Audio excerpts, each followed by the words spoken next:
Automating tasks with RPA bots can be a game changer, but errors and exceptions can bring your workflow to a grinding halt.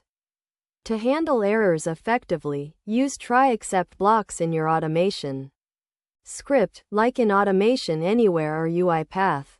For example, if your bot is scraping data from a website, use a try block to attempt the scrape, and an except block to handle any errors that occur.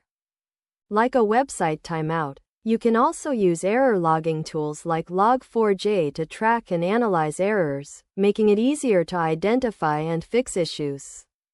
Additionally, implement retry mechanisms to retry failed tasks, reducing the need for manual intervention.